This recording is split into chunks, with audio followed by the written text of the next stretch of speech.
This is some update on a project that I'm doing in Sarah Seeger's lab with Janusz is in the audience, looking at a systematic database of gases that could be biosignatures on other worlds. The logic is this: we don't know what gases other types of biochemistry might produce, and so we take a list of all possible gases and filter them through different selections to come out with ones that could be atmospheric signatures down the bottom here. And I'm going to be talking about the geochemical false positives, things that might be produced by geochemistry. Janusz talked at last AbSciCon about the list, so I'm not going to talk about this. It's a long list, all right? It's 14,000 molecules, some of which are quite weird from a biochemical point of view. I'm going to talk about the ones that might be readily produced by geochemical processes, because those are poor biosignatures. If we see them on an exoplanet, we don't know whether they are produced by life or by geochemical processes. And so the question I want to ask is, which of that 14K are likely to be produced by geological processes? And the initial step we're doing this in the thermodynamic one, say, are they thermodynamically likely to be made?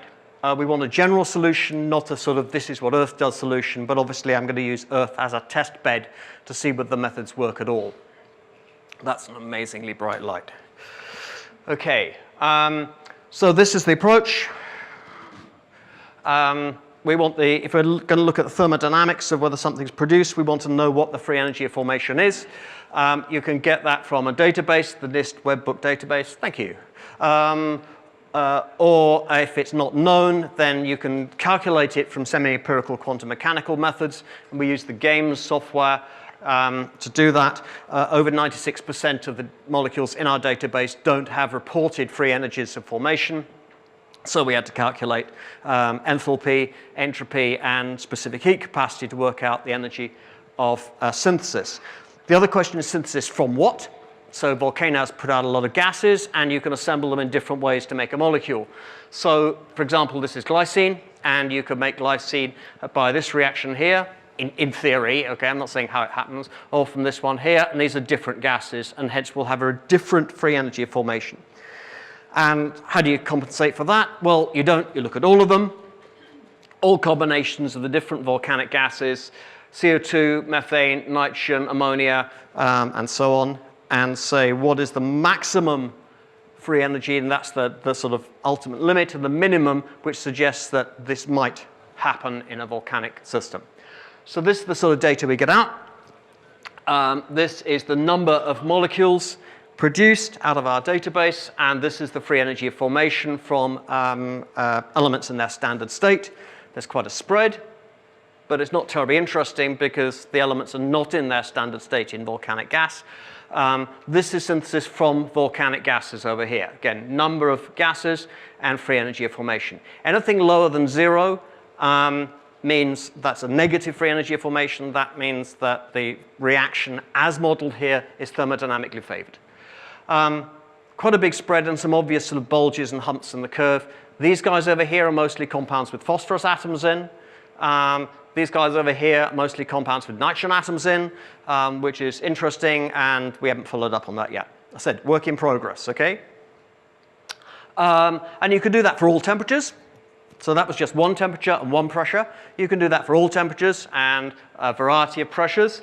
So here we have temperature, and here we have free energy of formation, and the color scale here is the number of molecules falling into that free energy range for that particular temperature. And those look very pretty, and they tell you that as you increase pressure from 1 bar here to 217, this is arbitrary, by the way, this is just the critical pressure of water. You get more molecules that are likely to be formed thermodynamically. In other words, it's lower down the scale.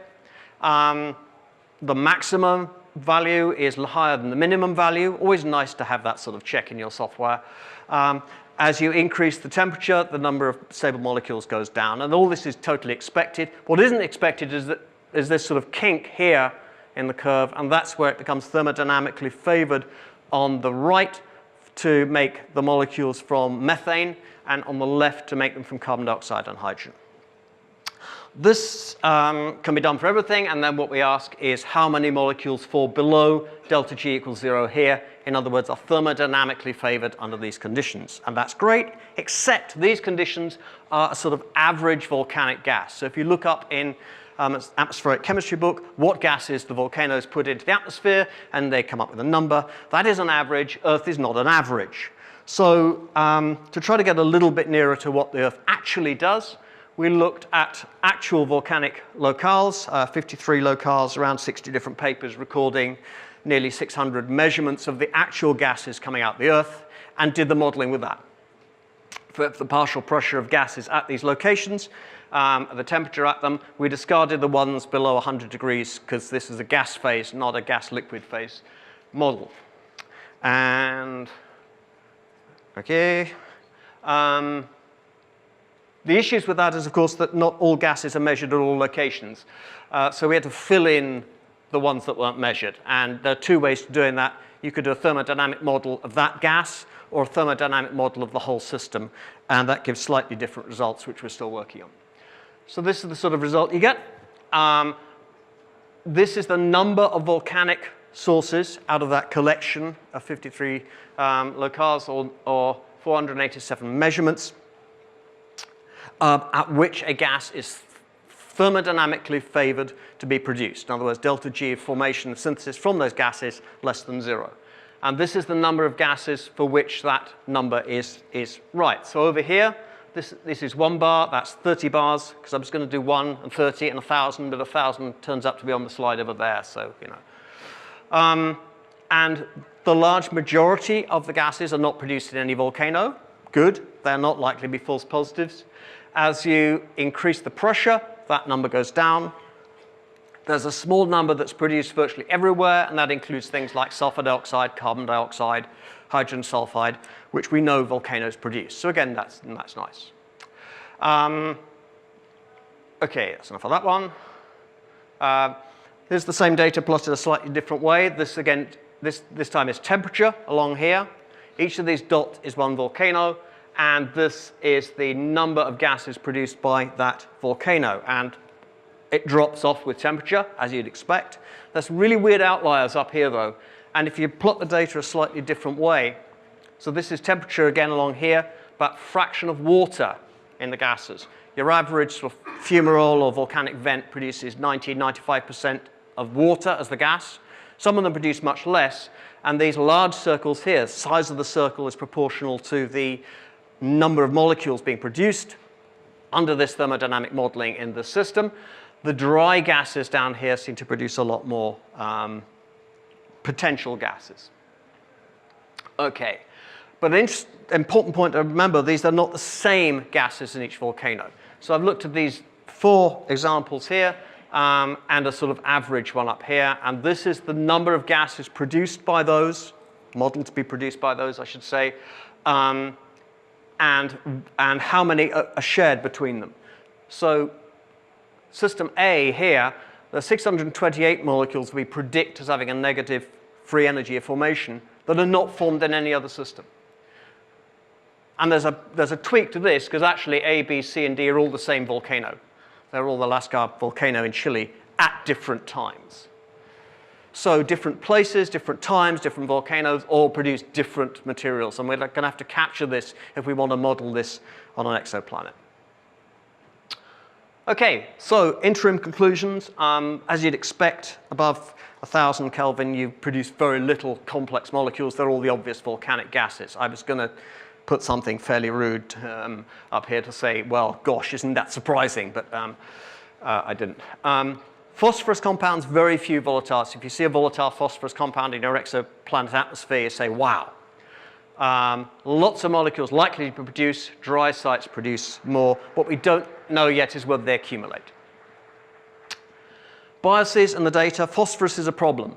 And if anybody wants to ask how I deal with phosphorus, I will tell you either in questions or afterwards. But the big problem is that these are a very biased set of volcanic gas samples, and they're biased for a very simple reason. If you want to sample this fumarole here, it's a bit hazardous but reasonably safe. If you want to sample this active volcanic crater here, It's really dangerous, but possible. And if you want to sample this, well, frankly, you just don't. So, but these sort of things put about a third to a half of all the volcanic gases in the atmosphere. So this is interim. There are a number of things we want to do next, which I'd be really keen to talk to people about, but particularly other worlds, what other volcanic gas models might be put into those worlds. And that's it. Huge thanks to Janusz, who's down. I can't see you, Janusz. There you are. And Sarah, of course, who's been my sponsor in doing this for many years. And thank you for your attention.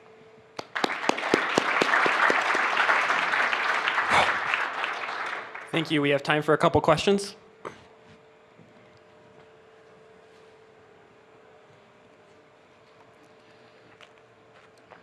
Excellent. That's what I like to see. So I'll ask a question if there are none. So you mentioned right there at the end other models for different types of planets. I mean, do you have any thoughts of where you're going to start there? I'd really like to start on Io. Okay. I think Io is just fantastic, apart from looking at brilliant color. But it's a known body for which we know is very active. It has a lot of volcanic activity. Beyond that, I had somebody who told me that volcanoes on Venus have been detected as active, but how do you measure the gases in them? You need something where you can actually say, what is the gas coming out of this, and then plug that into these sort of calculations. So Io will be number one, and then after that, the field's open. Thank you very much. Any other questions? You have to go up to the microphone, unfortunately. There's no one who's coming around with them. Hi, so my question is very similar to that, which is we can find these volcanoes around other bodies and measure the gases, but what kind of lab work could be done to actually measure the gases and their free energies? Is that a viable avenue as well? So there's work to measure more gases and to fill in all those gaps. There's a lot of this is based on calculated thermodynamic parameters, and some of the calculations are quite badly off, because if you compare them to what's actually measured, they're off by tens of kilojoules per mole. And so as a first approximation, this is okay, but measuring those thermodynamic parameters will be really useful.